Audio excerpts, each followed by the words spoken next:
Alrighty, class, let's quiet down. For my new students this semester, I am your professor. For my returning students, I am back on my bullshit. This is your Hollywood education. Let's get to class. Sam Raimi and the writing team of Spider-Man 2 have never gotten enough credit. And that's saying something, since almost everyone can admit that it's one of the best comic book films of all time. The villain, the suit, the action, it was all done so well, on levels we wouldn't see again for nearly 10 years. But what often gets overlooked is the brilliance of what happens when Peter Parker is not in his suit. And it all culminates in one line. He stole that guy's pizzas! But I get ahead of myself. Travel with me back to the year 2004. It was a year of, well, quite frankly, I don't remember. I was 13. My brain wasn't fully developed. Some would argue that it's still not fully developed, but that's a discussion for the comments section. So if you just want to Google 2004 and pretend I said something witty about it. While Napoleon Dynamite was single-handedly boosting the sale of tater tots, Spider-Man 2 was making waves in a different way. Sam Raimi and his excellent team were showing the world that not only could comic book movies be cool and successful, but that they could appeal to a wide audience. Part of that comes down to the relatability of Peter Parker. Stan Lee, the creator of our dearest webhead, was adamant that Peter could never win. Spider-Man could win all the time, but the person of Peter Parker could never get the life he really wanted. Peter needed to be real. Peter would always have real-world problems. He would always struggle with money, or family and relationship woes, or have some sort of real person problem that stood between him and true happiness. Peter was a character who, by design, had to find happiness where he was. He had to find the silver lining amongst all his rain clouds. Cue the Sam Raimi Spider-Man trilogy. In Spider-Man 1 through 3, we're introduced to a quirky shy guy who gains the ability to become a pro wrestler and get his uncle killed. Along the way, Peter learns that with great power comes great responsibility. And we, the audience, learn that Uncle Ben never worked for Enron. Screw you, that joke would have killed in 2004. The first Spider-Man film familiarized us with the struggles of being a guy who lives in Queens and becomes a superhero. He was constantly sacrificing his personal life and relationships for the good of the people. By the time the second film rolls around, this cycle has become exhausting. Peter just wants to be a person. He's tired of letting his friends down and denying himself the opportunity at romance. Only a friend? Peter Parker? That's all I have to give.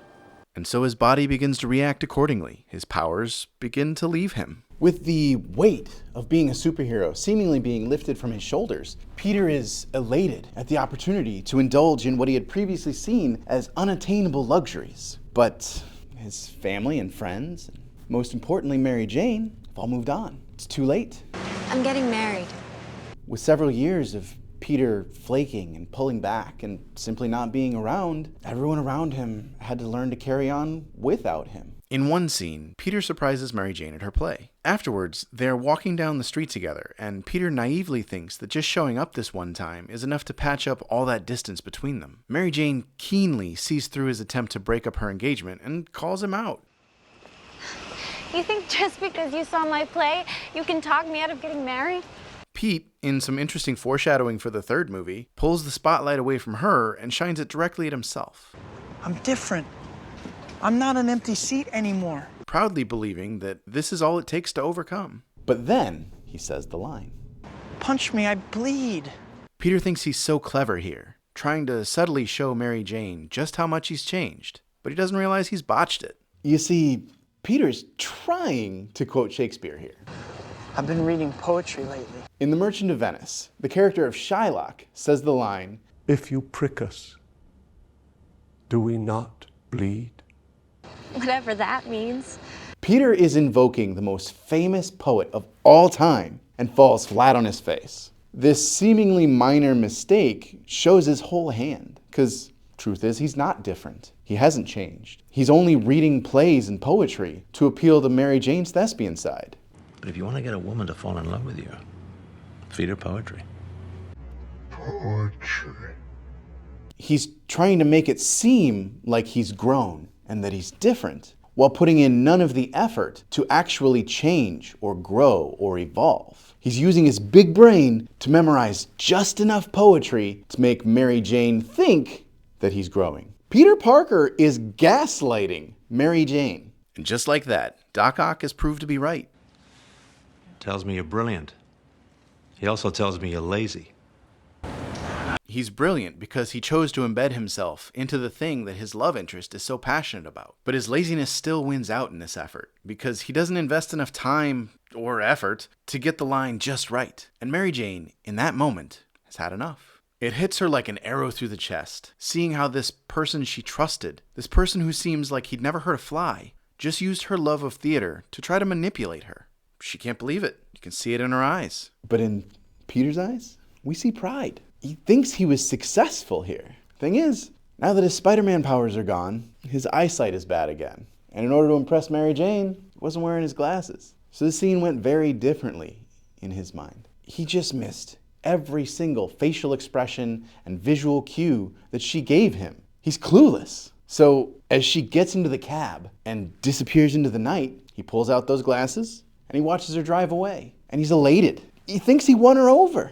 And this might be one of the most relatable scenes in all of cinema. Peter Parker, for all of his honorable traits, has one fatal flaw, and it is the same flaw that nearly all of his greatest foes mirror so overtly: pride. Norman Osborn believes his formula and glider cannot be beaten, and when the military passes on his design, he skips straight to human testing on himself to prove its effectiveness. Dr. Octavius loses the love of his life to a prideful miscalculation, and then shifts to a life of crime in order to prove, on an even larger scale, that he was never wrong, and that his design was everything he claimed. Venom does not enhance Peter's aggression directly, but rather boosts his pride and ego, thus causing him to be more aggressive in his exaggerated state. Peter's struggle with his ego is much more subtle when the camera is on him, but these parallels clue us in. We are led to understand that Peter's greatest fight is not with any villain, but rather it is with himself. Spider-Man 3 is way more obvious about this, and I think that's why it is so much sillier than the other two in the trilogy. If you want the shots, I'll take the staff job.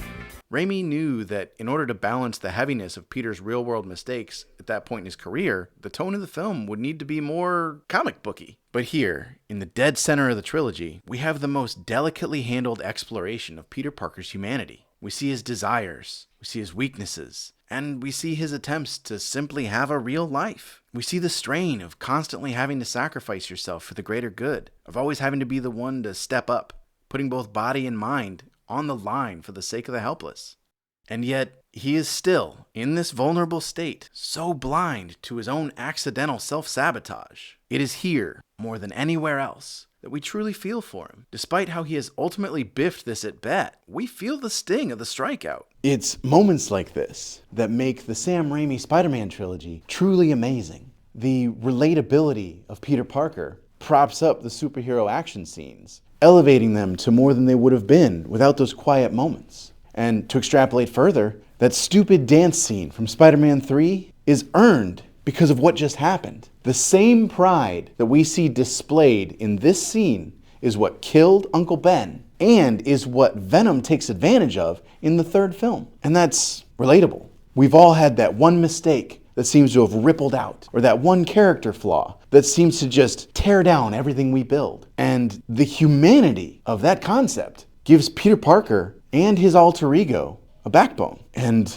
like Shakespeare's sonnets, they take that pure emotion and adrenaline and give them form.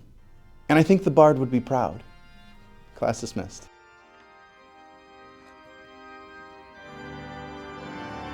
Call Deborah. The caterer. Tell her not to open the caviar.